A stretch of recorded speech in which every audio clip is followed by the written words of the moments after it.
Señor les bendiga. Vamos a leer la Biblia en el Evangelio de Marcos, capítulo 5. Quería hacer una aclaración. El domingo pasado mencioné algo que no es acertado en el texto y tiene que ver con que mencioné que Jesús dijo que Satanás vino para hurtar, matar y destruir.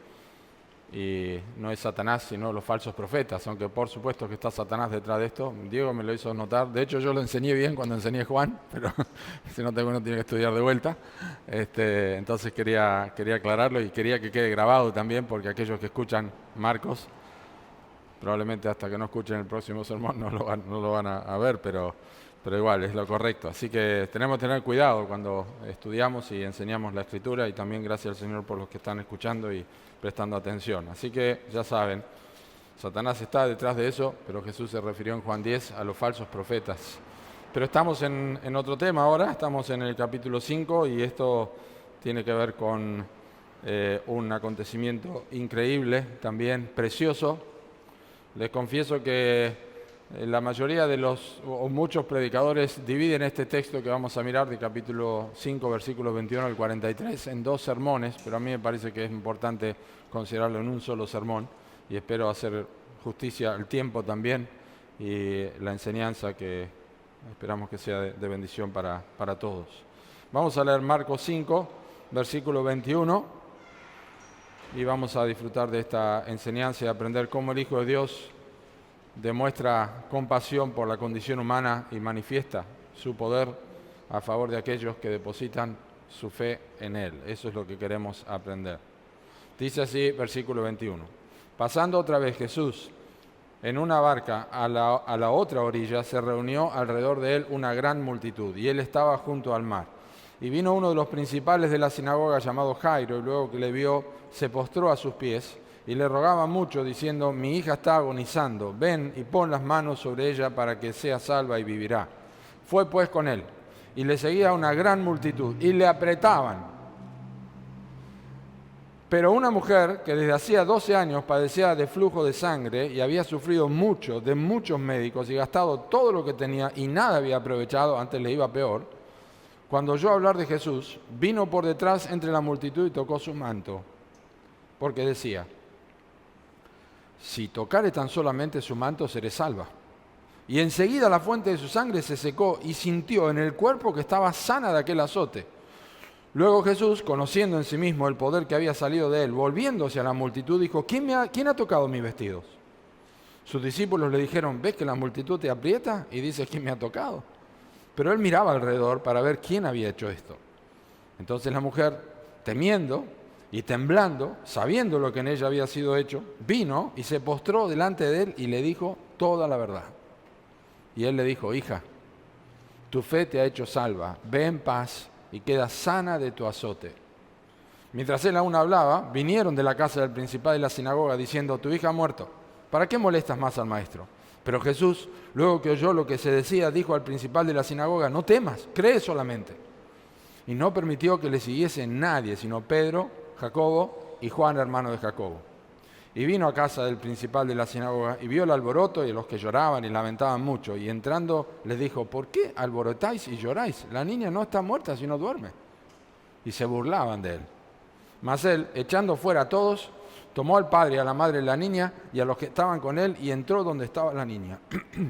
Y tomando la mano de la niña le dijo: Talita cumi, que traducido es: niña, a ti te digo, levántate. Y luego la niña se levantó y andaba, pues tenía 12 años. Y se espantaron grandemente. Pero él les mandó mucho que nadie lo supiese y dijo que se le diese de comer. Oramos.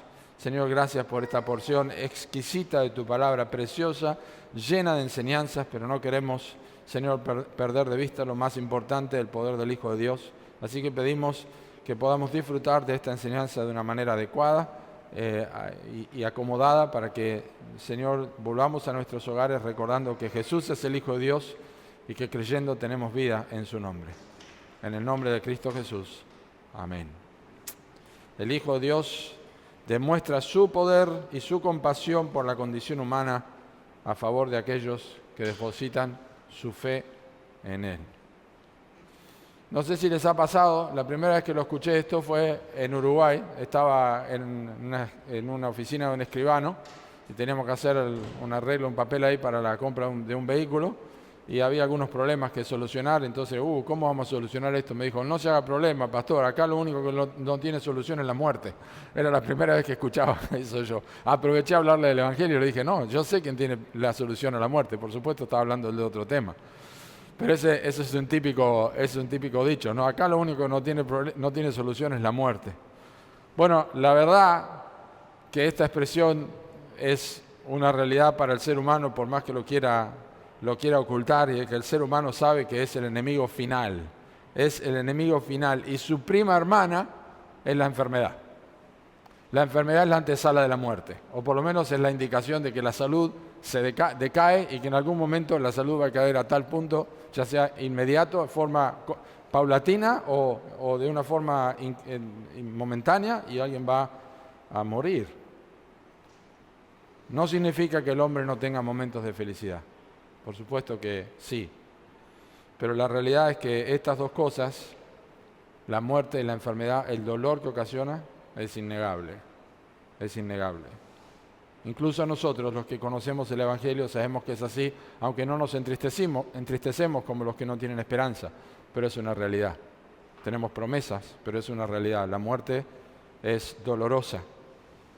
Entonces, en esta oportunidad de Marcos 5, 21 al 43, vamos a ver cómo el Señor Jesús, el Hijo de Dios, enfrenta ambas cosas, enfrenta la enfermedad y la muerte con su poder. La narración de Marcos, que nosotros leímos recién, nos trae de nuevo a una forma que ya hemos visto en Marcos, que es una narración tipo sándwich, es decir, una historia dentro de otra historia. Aquí tenemos una historia dentro de otra historia. La historia macro, digamos, es la de Jairo y su hija, y la microhistoria está dentro contenida, que es la de la mujer, pero es fabuloso lo que pasa aquí.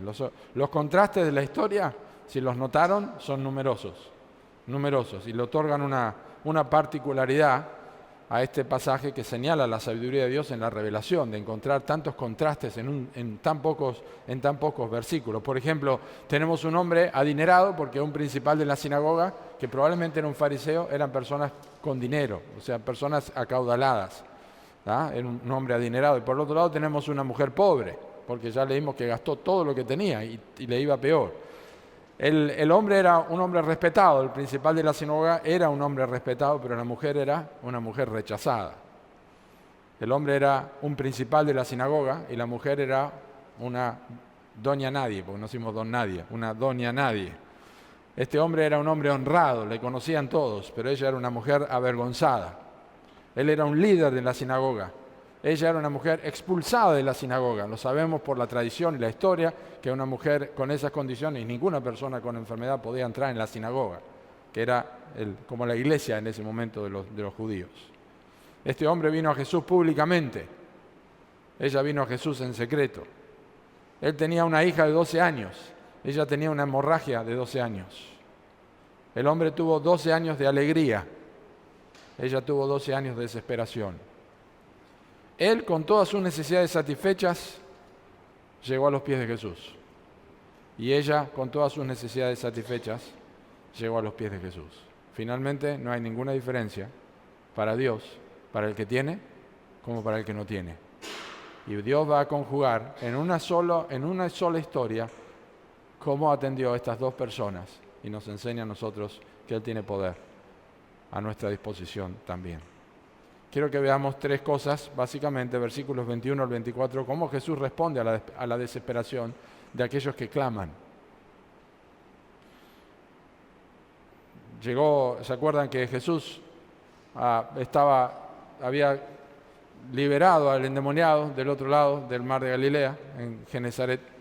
Y es muy interesante porque la gente de Genesaret le pidió a Cristo que se fuera. ¿Se acuerdan? Vete, no queremos saber nada. Del otro lado lo estaban esperando. Mientras la gente lo estaba echando allá, había alguien que estaba esperando, especialmente Jairo. Jairo estaba desesperado porque llegara el Señor Jesús. Estaba esperando que llegara otra vez. Dice el Evangelio de Lucas, que es el pasaje paralelo a este, en Lucas 8, que todos lo estaban esperando. Todos estaban esperando a Jesús. Así que podemos jugar con nuestra imaginación lo que estaría haciendo Jairo, pero también lo que estaría pasando con esta mujer, que obviamente trataría de ir de incógnito, porque si ella tocaba a personas, sería declarados inmundos, porque no podían, de acuerdo a la ley levítica, las mujeres que tenían flujo de sangre continuo no podían estar en contacto con los demás. Así que hay muchas cosas que tienen que ver con la tradición y que tienen que ver con las leyes morales que había y éticas que había en el Antiguo Testamento y que tenían un propósito, pero que hoy en día ya no tienen que ver con nosotros. Así que este principal de la sinagoga era Jairo, era como un pastor de la actualidad, el pastor de la sinagoga, eso era Jairo. Administraba tanto asuntos espirituales como administrativos de la sinagoga. En la persona de Jairo, nosotros vamos a aprender que quienes tienen una fe débil, también Cristo los tiene en cuenta. Básicamente débil era su fe, pero no del todo débil la fe de él. Pero básicamente era una fe débil. Vamos a hablar algo más sobre esto. Este hombre le dijo a Jesús que viniera, se postró a sus pies y le dijo, por favor que ponga las manos sobre su hija porque estaba muriendo. Nosotros sabemos que en Lucas 7 hay un centurión que se acercó a Jesús para que sanara a su siervo. Y Jesús iba hacia la casa del centurión, pero el centurión le dijo, no vengas bajo mi techo, porque yo también soy hombre bajo autoridad. Así que le digo a este, ve y va, el otro venga y viene. Así que decid la palabra y mi siervo va a sanar. Y Jesús dijo, nunca he visto en Israel tanta fe como este hombre. Porque este hombre creía en la palabra de Cristo, no precisaba las manos de Cristo para sanar a su siervo. Pero Jairo, quizá movido por algún tipo de superstición, no lo sabemos, pero Jairo, un principal de la sinagoga, su fe era débil, pero era suficiente para que él, a diferencia de Nicodemo en Juan capítulo 3, no viniera a Jesús de noche, sino viniera en desesperación, porque eso es lo que hace la vida muchas veces. Nos pone en situaciones donde estamos entre la espada y la pared, y realmente nosotros tenemos que recurrir a Cristo. Y recurrimos con todo lo que tenemos, porque nos damos cuenta que la vida vale más que cualquier otra cosa. Pero este hombre quería que Cristo tocara a su hija. No pensaba que solamente la palabra, de hecho Cristo lo hizo cuando sanó a su hija. Pero lo que valió fue la palabra de Cristo, y ya lo vamos a ver. Pero fue una gran fe igual la que impulsó a Jairo a dejar a su hija. ¿Quién de nosotros que está viendo a un familiar partir, y sabemos que Diego acaba de pasar por eso, y yo soy testigo de estar al lado de su mamá, ¿verdad? Cuando más cercano está, no queremos separarnos del ser que queremos. ¿Quién de nosotros se separaría? Bueno, Jairo lo hizo. Jairo dejó a su pequeña hija, quizá con su esposa, pero la dejó porque tal era la desesperación que dejó a esta niña, a su hija, para correr a los pies de Cristo. ¿Se imaginan ese momento? En una multitud, una cantidad de gente que apretaba a Cristo en la posibilidad de llegar. Quizá tenía acceso porque era una persona conocida, pero estaba en desesperación. Estaba en desesperación. Incluso Mateo, el relato también de Mateo, Marcos y Lucas, los tres tienen este relato salvo Juan. Mateo nos dice que él creía que Jesús podía resucitarla a su hija, porque Mateo menciona que la hija había muerto ya, y Jairo creía que Jesús la podría resucitar. Pero observen, la exclamación de Jairo fue una exclamación de profunda, o una aproximación, mejor dicho, de profunda humillación. Dice el texto, se postró a sus pies. Imagínense el momento. Un principal de la sinagoga postrándose ante el Señor Jesucristo, que era mayoritariamente rechazado por la gente. Se postró a los pies. De paso, mencionar que lo que hizo Jairo es escoger el mejor lugar que uno puede tener al lado de Cristo, es a sus pies. Tenemos el relato de María en el Evangelio de Juan, que se sentaba a los pies de Jesús y oía su palabra. No hay mejor lugar que los pies de Cristo. Simbólicamente para nosotros es porque no es físicamente, pero simbólicamente significa que estamos frente a su palabra, nos arrodillamos en su presencia y clamamos al Señor y decimos, estoy delante de tu presencia, pero estamos a los pies de Cristo. Significa también una disposición de adoración. En este caso fue una humillación. No solamente fue una un momento de desesperación humillante para Jairo, pero también fue una aproximación con sinceridad, porque dice el texto que le rogaba mucho, se postró a sus pies y le rogaba mucho, diciendo: mi hija está agonizando. Esa es una aproximación de sinceridad. La gente desesperada se humilla, la gente desesperada es sincera, como lo hizo Jairo. Y por último, se aproximó con confianza, porque dijo: pon las manos sobre ella para que viva. No solo fue atraído a Cristo por la desesperación, también fue atraído a Cristo por la confianza. Y eso es muy importante. Porque la gente muchas veces busca los beneficios de Dios, no busca a Dios.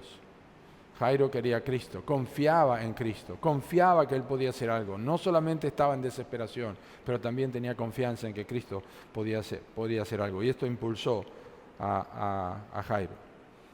La desesperación es un tema que está aquí. Marcos lo presenta con claridad. Este era un hombre desesperado. Lucas también lo hace. Mateo también lo hace. Es una realidad del ser humano. En desesperación frente a la muerte, ante la realidad de que la vida se termina. Pero lo que necesitamos recordar y entender acá es que en esas circunstancias, porque queremos destacar al Hijo de Dios, en esas circunstancias hay dos características de Cristo muy importantes que no tenemos que olvidar. Porque cuando pasemos por estas necesidades tenemos que ver cómo es el Hijo de Dios. Y en primer lugar tenemos un Salvador que es accesible. Es accesible. Él tenía accesibilidad. Dice el texto: fue pues con él. Y le seguía una gran multitud y le apretaban. Tenía accesibilidad, que nos demuestra en este punto, en primer lugar, que es la narración de Marcos. Es una accesibilidad de Cristo disponible para Jairo, pero también disponible para la mujer del relato. En una circunstancia que nosotros no esperaríamos, ni Jairo esperaría, ni la familia de Jairo esperaría eso. Pero él estuvo absolutamente accesible para las necesidades de los desesperados. Y esto es muy importante porque las religiones, aparte del cristianismo bíblico, las religiones complican y cierran el camino al hombre hacia Dios. Porque tienen que hacer esto, porque tienen que hacer lo otro, porque tienen que cumplir ciertos horarios, porque tienen que vestirse de cierta forma, porque tienen que tener tanto tiempo en hacer esto, porque si no van a tal lugar, si no asisten a tantas reuniones y tantos estudios en la semana, y tienen que hacer esto, complican y les cierran el camino a un Dios accesible. Cristo es accesible. Y de hecho el mismo Jairo era un judío que estaba limitado por las imposiciones de la ley. Pero el Evangelio no es así. Isaías capítulo 55, versículo 1 dice: a todos los sedientos, venid a las aguas, y a los que no tienen dinero, venid, comprad, sin dinero y sin precio, vino y leche. Y Jesús dijo: venid a mí todos los que estáis trabajados y cargados, que yo os haré descansar. Cristo es accesible. Podemos ir a Él en nuestra desesperación, podemos ir a Él en nuestra necesidad. Ahora, la manera en que Jairo se dirigió a Cristo también nos enseña su disposición. Su accesibilidad no está rodeada de protocolos inalcanzables. No está rodeada de protocolos inalcanzables. Eso es el acceso a Cristo. Vengan a mí. ¿Estás desesperado? ¿Estás en una necesidad de tu alma? Vengan a mí. Cristo dice que podemos entrar por sus puertas con acción de gracias, con alabanza. Él nos recibe, está dispuesto, conoce nuestra condición. La Biblia dice que se acuerda de que somos polvo. Cristo conoce nuestras necesidades. Él fue tentado en todo según nuestra semejanza, pero sin pecado. Él es accesible. No hay protocolos aparte de la fe que tenemos que poner en su persona. Y por supuesto, junto con la accesibilidad, lo que recién mencioné, es la disponibilidad que Cristo tenía con él y que tiene con los demás. A mí me gustan esas 4 palabras del versículo 24. Fue, pues, con Él. Me encanta eso. ¿Cuántos de nosotros, cuando pensamos que Cristo es accesible, vamos a su presencia, oramos, nos levantamos y pensamos que Cristo se quedó allí en su trono, pero Él va con nosotros? Fue, pues, con Él.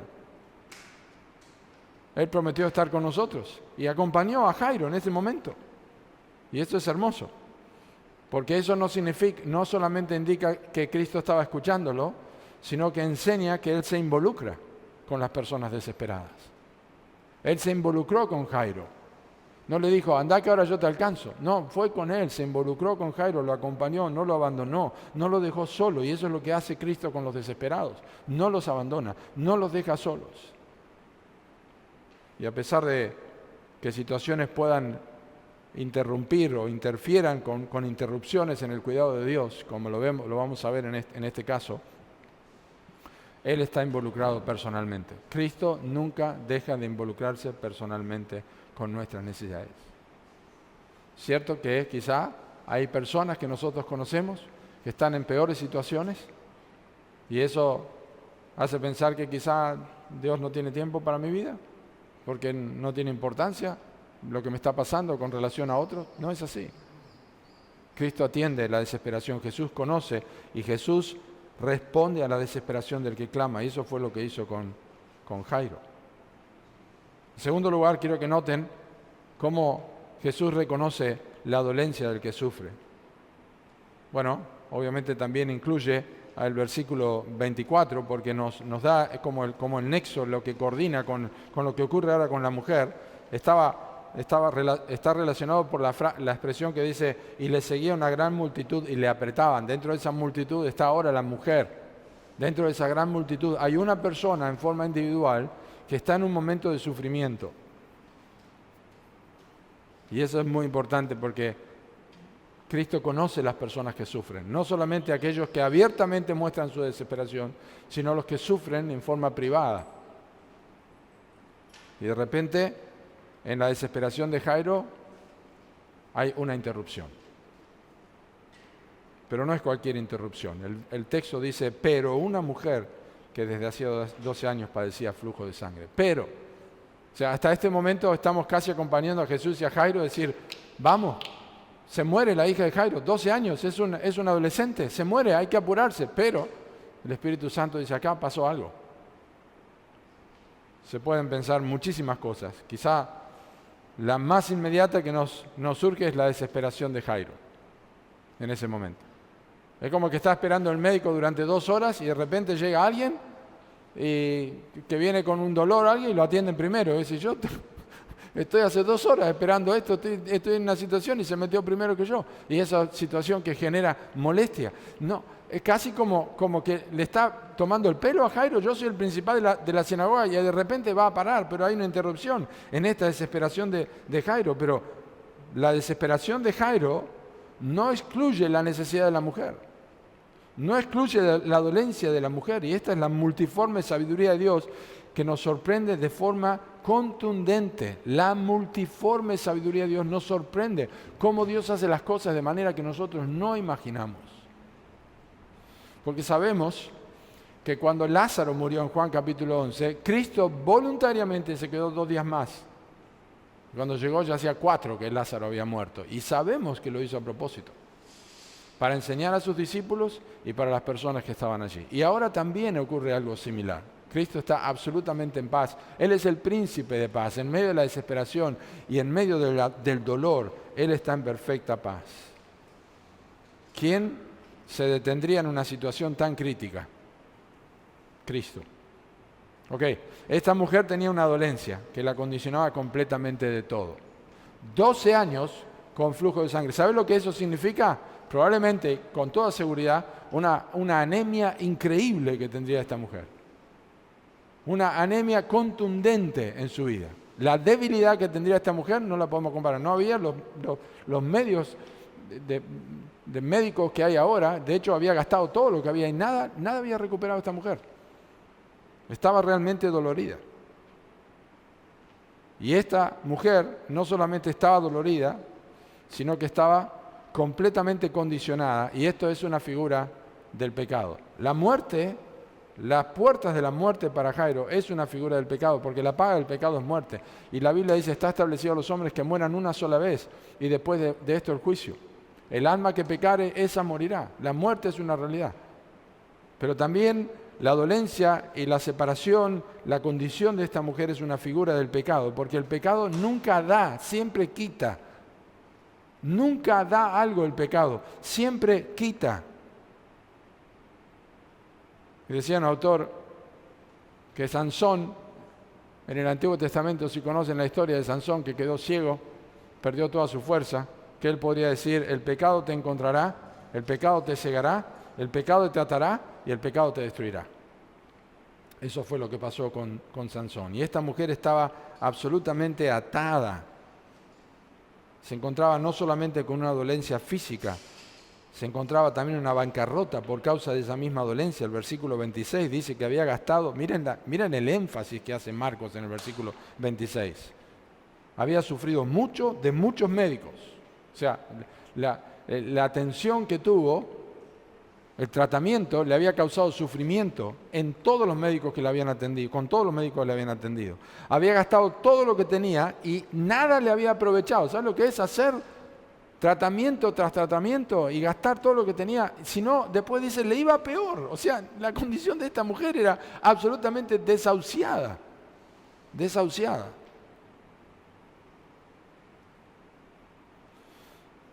El pastor Spurgeon hizo una pregunta, dijo: ¿fue esta mujer enviada para fortalecer la fe de Jairo?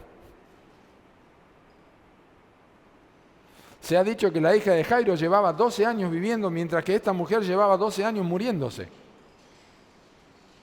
Si Cristo pudo sanar a quien había estado muriendo durante tanto tiempo, también podía resucitar a quien había estado viviendo esos mismos años. Es decir, cuando nació la hija de Jairo, esta mujer empezó con un sufrimiento. Toda la felicidad que terminó en poco tiempo, en 12 años, estaba terminando en la vida de la hija de Jairo. Había sido una dolencia para la vida de esta mujer. Y el mismo día que estaba sufriendo Jairo, esa mujer estaba siendo liberada. Los contrastes son tremendos. Esta coincidencia en el número de años.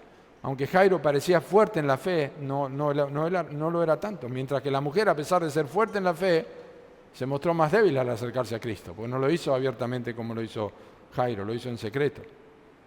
Y eso nos recuerda algo muy importante, dice Spurgeon, que algunos aparentan tener una fe fuerte y no lo son tanto, mientras que otros, aunque parezcan débiles, son más fuertes de lo que parecen. ¿Verdad? Y ese es el contraste que tenemos acá. Ya sacas tus conclusiones. Todo el pasaje nos habla de muchas cosas. ¿Dónde estoy yo parado? ¿Qué haría yo en ese momento si fuera Jairo, si fuera la mujer? Lo cierto es que los detalles de la enfermedad y circunstancias de esta mujer enfatizan el poder de Cristo para reconocer el sufrimiento. Eso es lo que queremos ver. El énfasis del poder de Cristo en reconocer el sufrimiento. Cristo estaba allí y no iba a pasar por alto a esta mujer. Acompañó a Jairo en su dolor, pero también sabía cómo estaba sufriendo esta mujer. ¿Cuándo comienza la esperanza para el desesperanzado? Noten el versículo 27. ¿Cuándo comienza la esperanza para el desesperanzado? Cuando oyó hablar de Jesús. Cuando oyó hablar de Jesús. Dice el salmista en el Salmo 147, versículo 3. Él sana a los quebrantados de corazón y venda sus heridas. Qué hermosa frase, cuando oyó hablar de Jesús. Y es un asunto importante oír a esta mujer, posiblemente hablando consigo misma, el versículo 27. Cuando oyó hablar de Jesús, vino por detrás entre la multitud y tocó su manto, porque decía, posiblemente hablaba consigo mismo, esto es lo que ella decía: si tocare tan solamente su manto, seré salva. El manto que tocaban realmente eran, en el Antiguo Testamento se llaman filacterias, son flecos, era un manto que se ponía encima de la túnica y los bordes tenían unos pequeños flequitos, como unos flequitos que colgaban, ¿verdad? En 4 lados del manto. O sea que era apenas si el contacto del dedo de esta mujer de su mano en la multitud con los flecos del manto del Señor Jesucristo. Pero ella pensaba, si tan solamente lo puedo tocar, voy a ser salva. Quizá también tenía un sentido de, no sé, pensando que supersticioso, no lo sabemos. Pero lo que sí sabemos es que cuando esto ocurrió, Cristo vio algo que nadie había visto en esta mujer, que era su fe. Ahora lo vamos a ver. Quizás estaba equivocada en su razonamiento, porque ella también pensó que un contacto podía sanar a su enfermedad, como Jairo pensaba que un contacto de Cristo era necesario para sanar a su hija. Pero lo que realmente no estaba equivocada era su fe, si no era la vestimenta de Cristo lo que podía salvarla, sino Cristo mismo. Quizás no lo entendía. Qué interesante sería que las personas recordaran que eso es solamente lo que precisan para ser salvos. Y no vamos a usar una expresión romántica ni poética, solamente quiero mencionarles la figura de tan solamente el toque. Que nadie va a tocar a Cristo, ni en sueño, ni nada, pero tan solamente el toque, el mínimo contacto. Y esto es lo que está diciendo, es la mínima, lo único que la Biblia enseña es que nosotros tenemos que creer en Cristo, que murió por nuestros pecados, y que fue sepultado y que resucitó al tercer día. Es un simple contacto con la verdad, es un simple contacto con la enseñanza. No es una teología extensa que uno tiene que conocer. Cristo murió por tus pecados conforme a las Escrituras. Es un simple contacto, solamente cree. Es lo único que se precisa. Es lo que ella dice, si tocare tan solamente su manto, tan solamente arrepentirte de tus pecados y creer en Cristo es suficiente. La gente dice, sí, pero yo tendría que, y después tengo que hacer esto y tengo que dejar lo otro y si no hago esto. No, tan solamente poner tu confianza en Cristo y Él va a perdonar tus pecados. Si confesares con tu boca que Jesús es el Señor y creyeres en tu corazón que Dios levantó a los muertos, serás salvo. Dios lo dice. No agrega más nada. Es lo único. Había muchos en la multitud alrededor de Jesús que no lo tocaron. Y había muchos que lo tocaron, pero nadie lo tocó como lo hizo ella. Por eso ella es destacada entre la multitud. Pero una mujer, dice, una gran multitud, versículo 24, la apretaban, pero una mujer de la multitud se acercó por detrás. Y ahora Marcos introduce una vez más sus palabras predilectas en versículo 29. ¿Cuáles son? Enseguida. Y enseguida. ¿Se dan cuenta que es importante ver estas palabras en Marcos? Que cuando las usa justo en el momento. Enseguida, dijo. Enseguida. La fuente de su sangre se secó y sintió en el cuerpo que estaba sana de aquel azote. Dice un autor llamado Phillips, fue su fe personal en Cristo lo que la distinguió de todos los demás que lo rodeaban. Ellos también lo tocaron, pero nada les ocurrió. Incluso hoy muchas personas se acercan a Él, pero se van igual que como llegaron.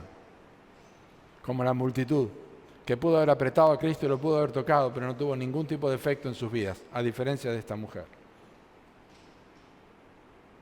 Ahora, el reconocimiento de Jesús en este momento es muy importante. Enseguida la fuente de su sangre se secó, ella sintió en el cuerpo que estaba sana de aquel azote. Yo casi puedo imaginar el momento, porque Lucas dice, Cristo supo que había salido poder de Él. No es que Él no sabía lo que estaba pasando. Pero dice el versículo 30, luego Jesús, conociendo en sí mismo el poder que había salido. ¿Se lo imaginan? Va caminando con Jairo está al lado allí, alguien lo toca y de repente se frena, y toda la multitud se frena, quizás lo empujan, ¿no es cierto? Porque están allí, no sé si han ido apretados, ¿cuántos han viajado en el subterráneo en Buenos Aires? Al día de hora pico está todo apretado y casi no se tiene que agarrar uno porque no tiene dónde agarrarse, o en un colectivo. Y de repente se frenan todos y Jesús dice, ¿quién ha tocado mi vestido? Es muy alentador el reconocimiento de Jesús para los que sufren. Él sabe quién lo ha tocado, Él sabe las personas, Él conoce. No es una normativa lo que pasó con la sanidad, no estamos hablando de eso. Pero sí lo que es, con lo que Cristo sabe. Cristo conoce los corazones. Y eso habla de la capacidad de Cristo, ¿de qué? Cuando Él para y dice, yo sé que algo pasó, eso habla de la capacidad de Cristo de puntualmente distinguir una fe genuina de la que no es una fe genuina. Acá hay alguien que está confiando en mí y Él lo sabe. Cristo conoce los corazones. Él sabe quién es religioso y Él sabe quién es su hijo o quién es su hija. Él sabe quién confía en Cristo y Él sabe quién solamente tiene una simpatía por el Señor Jesucristo, por la religión, por la Biblia, lo que sea. Él sabe quién me ha tocado. Yo sé que algo pasa acá. Y hay 3 razones por las que Jesús preguntó quién me ha tocado. Primero por ella, por la mujer.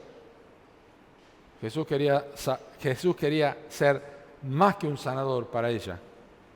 Quería ser lo que realmente fue, un salvador y un amigo para ella. La segunda razón por la que Jesús preguntó quién ha tocado mis vestidos es por los que estaban alrededor. Porque Jesús ayudó a esta mujer a compartir su testimonio y así glorificar al Padre. Ahora vamos a ver en un momento eso, porque mientras los discípulos le hacían preguntas, es como que le están hablando a él y él está mirando.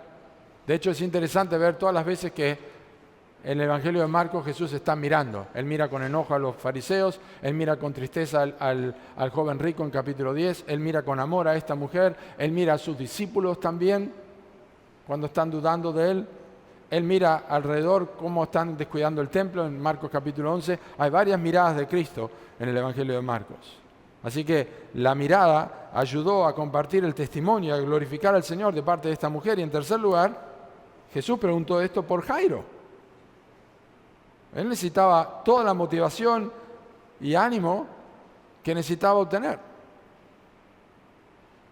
Esa mujer que hace 12 años no puede pisar tu sinagoga, acaba de ser sanada. Así que, imaginamos, no te preocupes por tu hija. Ahora, los detalles del versículo 31 al 34 son dignos de un solo sermón. Un solo sermón. Sus discípulos le dijeron, ves que la multitud te aprieta y dice, ¿quién me ha tocado? Los discípulos, como generalmente pasaba, no entendían todo, no veían. En Juan capítulo 4, Jesús le dijo, yo tengo una comida que comer que vosotros no sabéis. ¿Y le habrá traído a alguien de comer? Dice, no, mi comida es que yo haga la voluntad del Padre. No entienden ustedes. Miren, levanten los ojos. La mies es mucha. Miren, ya es el tiempo. Así que yo quiero que en estos versículos, y ya para ir en el último punto, no perdamos de vista lo que Marcos quiere destacar. Acá hay otra persona, aparte de Jairo, en una circunstancia muy dramática, que luego de recibir el beneficio de Cristo también se postró. Versículo 33. Porque dice, él miraba alrededor para ver quién había hecho esto. Él sabía quién había hecho esto, pero él miraba alrededor. Y entonces el versículo 33 dice, entonces la mujer, temiendo y temblando, sabiendo lo que en ella había sido hecho, vino, se postró delante de él otra vez, se postró ahí, y le dijo toda la verdad. Se postró. Esa es la palabra, postrarse, es la palabra que Lucas usa en su evangelio, en el idioma original, cuando Pedro saca todos esos peces de la barca después de haber estado pescando toda la noche y no sacando nada, y Cristo le dice, boga mar adentro y echar la red y hallaréis, y lo hizo y sacó y se postró porque hizo, apártate de mí, Señor, que soy hombre pecador. El temor que sobrecogió a Pedro es el mismo que llevó a esta mujer a postrarse como Pedro en Lucas capítulo 5, versículo 8. Así que lo que está haciendo el evangelista en este versículo 3, Marcos, está comunicando una verdad vital para los lectores. Miren lo que está pasando acá. Acá está el Hijo de Dios. Acá hay alguien postrándose, temeroso. Este es el Hijo de Dios, es el que yo les vengo diciendo del capítulo 1. Principio del evangelio de Jesucristo, Hijo de Dios, es el que confesaron los demonios. Es el Hijo de Dios, tiene poder sobre la muerte, tiene poder sobre la enfermedad. Se postró esta mujer, acaba de ser sanada. No importa quién sea, no importa el lugar que ocupes. La actitud frente a Cristo tiene que ser de humildad profunda y reverencia sincera. Jesús vino para los que tienen fama como para los que están avergonzados. Eso es lo que es. Es una soberbia decir, bueno, yo no estoy a la altura. Cristo, mi vida que no es tan importante. Eso es una soberbia, eso es creado a la imagen y semejanza de Dios. Sos un pecador a quien Cristo vino a rescatar. Y fíjense el profundo y notorio cambio que de esta mujer motivó a que lo que le pasó en su vida, que ella sintió que estaba sana de este azote, lo que le motivó en versículo 33 a decir toda la verdad. Le dijo toda la verdad. ¿Quiénes son los que pueden hablar toda la verdad sobre el Evangelio, sobre lo que significa la salvación? Escuchen, únicamente los que saben qué ha pasado en sus vidas. Como esta mujer. Como la mujer samaritana en Juan capítulo 4. Venid, veo un hombre y me dijo todo cuanto he hecho, ¿no será este el Cristo? Nicodemo, cuando mandaron a prender a Cristo en Juan capítulo 7, volvió y dijo, jamás hombre alguno ha hablado como este hombre. No hay hombre que haya hablado como este hombre. Los discípulos dijeron, no podemos dejar de decir lo que hemos visto y oído. Lo que hemos visto y oído, eso os anunciamos, dice 1 Juan. Pablo fue llevado varias veces a juicio y dijo, se juzga cosa increíble que Dios resucita a los muertos. Yo no puedo cesar de hablar a grandes y a pequeños del reino de Dios, porque yo lo vi. Él se me apareció. Me dijo, yo soy Jesús a quien tú persigues. Los únicos que pueden decir toda la verdad son aquellos que saben lo que ha pasado en sus vidas. Los demás tocan de oído. Pero los que han sido perdonados de sus pecados saben que sus pecados han sido perdonados.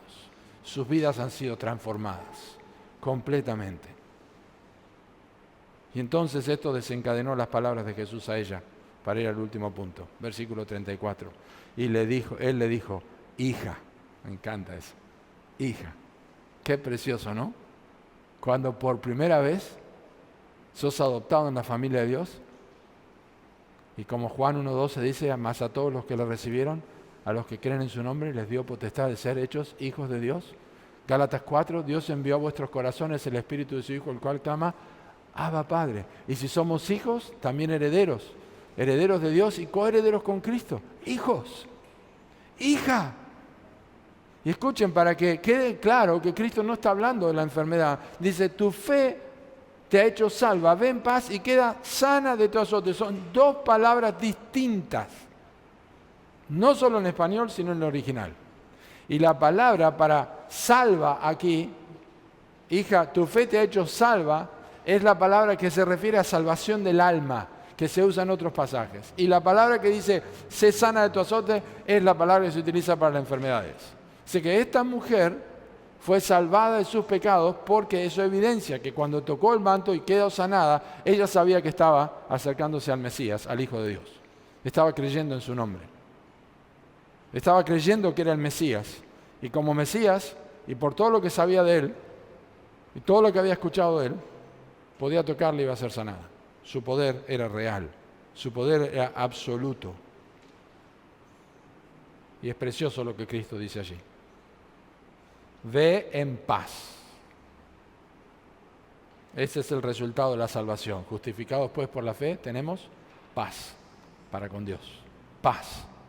El príncipe de paz. Y finalmente, Jesús revela su dominio sobre la muerte. Ahí es donde yo decidí hoy si seguía con otro mensaje o no, pero vamos a terminarlo. El domingo que viene vamos a hablar sobre el aspecto de Navidad. Y después seguiremos con Marcos. Ahora, el Señor tiene una forma tan maravillosa de gobernar sobre todo el mundo al mismo tiempo, ¿no?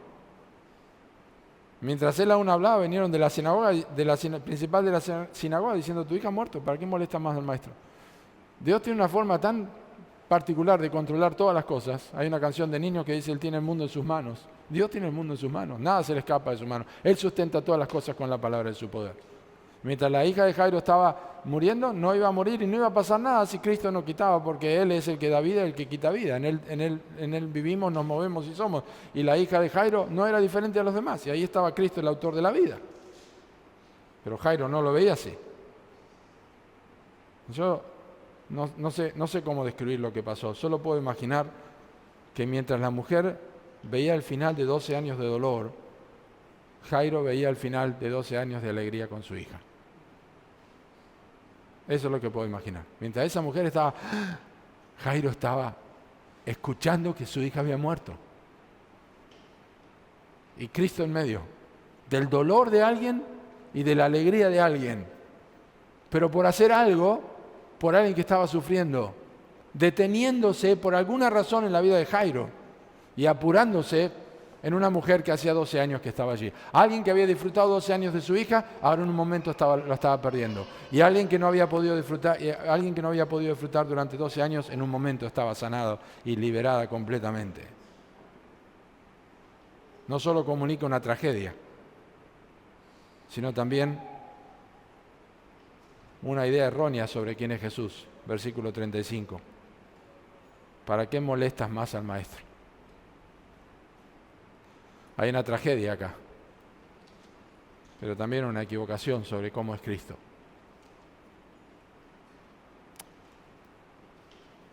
La gente piensa que no debe molestar a Dios, que quién soy yo para seguir pidiendo a Dios. No molestes a Dios. Nunca molestamos a Dios. Dios se deleita en nuestras oraciones. Dios se deleita cuando nosotros oramos. Y lo que Jairo está por entender ahora es que Jesús es el que describe Pablo en Romanos 4:17, que dice que Dios da vida a los muertos y llama a las cosas que no son como si fuesen, porque esto es lo que va a hacer Cristo, llama a las cosas que no son como si fuesen. Ellos dijeron que estaba muerta, él dijo que estaba durmiendo.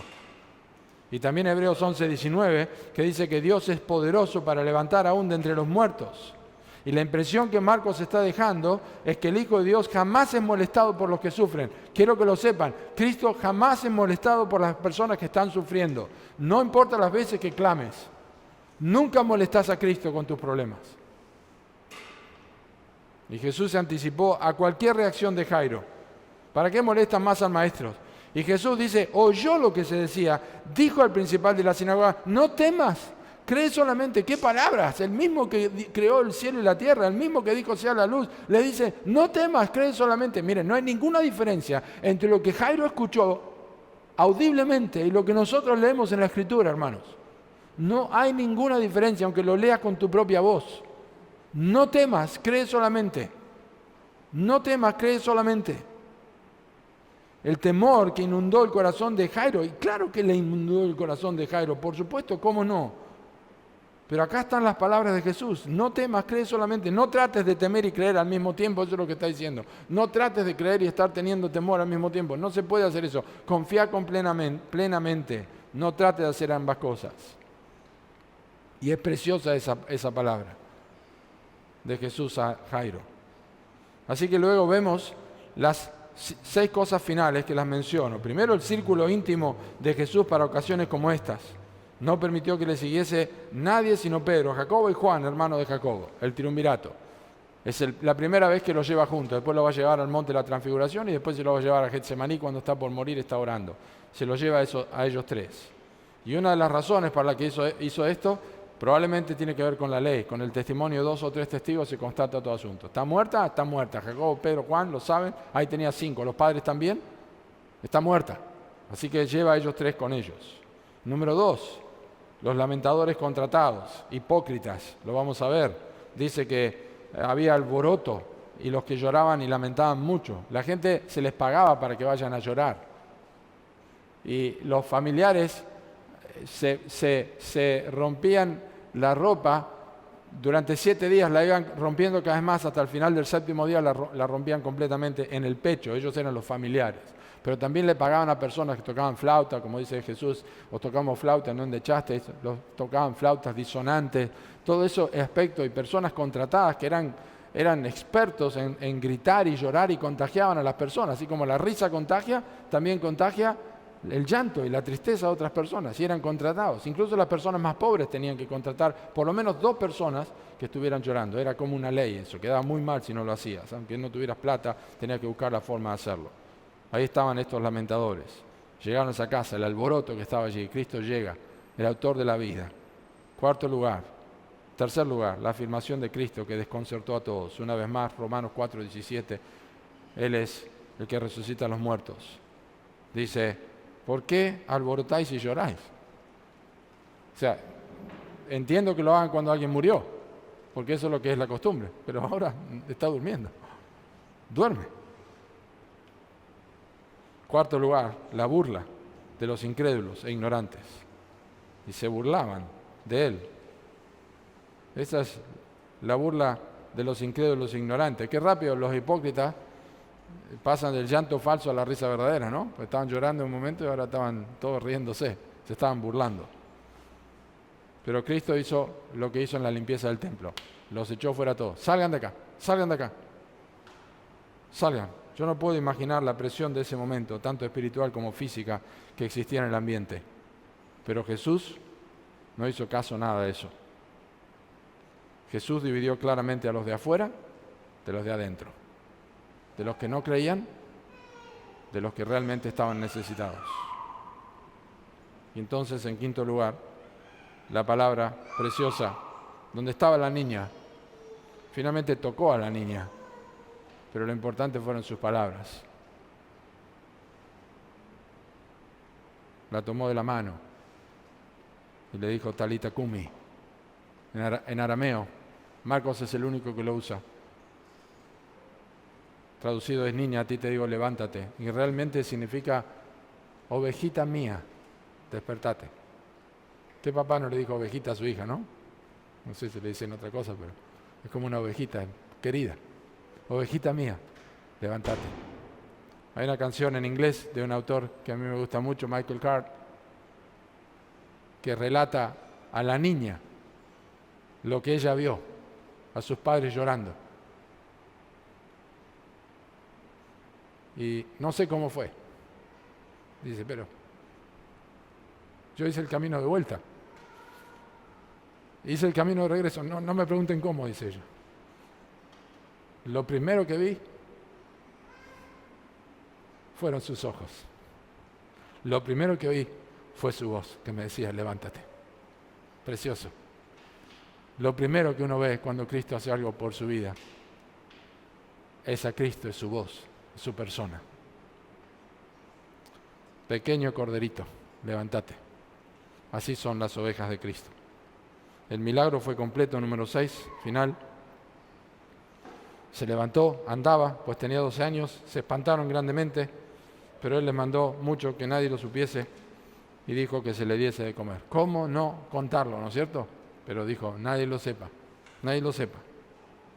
Y de esta forma el relato de Marcos no solamente muestra una vez más que Jesús es el Hijo de Dios, como lo hizo al sanar a la mujer, sino también el cuadro completo de la salvación, que indica que Dios alcanza a los desesperados y desamparados, los salva y los va a resucitar en el día postrero. Aquí está la obra de Cristo, la victoria final sobre la muerte, sobre la enfermedad, futura, quizá no de la forma ahora, porque eran marcas de Cristo y señales de Cristo, no ahora de esta forma, pero realmente, finalmente la muerte será sorbida en victoria. Sorbida es la muerte para siempre. ¿Dónde está, oh muerte, tu aguijón? ¿Dónde, oh sepulcro, tu victoria? Cristo es el poder y la obra de Cristo, su muerte y su resurrección, nos dan a nosotros certeza sobre la desesperación y sobre el desamparo y sobre el sufrimiento. Cristo es el Hijo de Dios y tenemos que confiar en Él. Si no confiaste en Cristo, solamente tocando el borde de su manto, entre comillas, solamente poner tu confianza en Cristo, cree en Él para salvación, vas a ser salvo y Él va a perdonar tus pecados. Oramos. Gracias por tu palabra, Señor. Esta porción preciosa, pedimos que la apliques a nuestras vidas. Gracias por un relato que está lleno de riquezas espirituales para nosotros. Úsala en los corazones de cada uno, en el nombre de Cristo Jesús. Amén.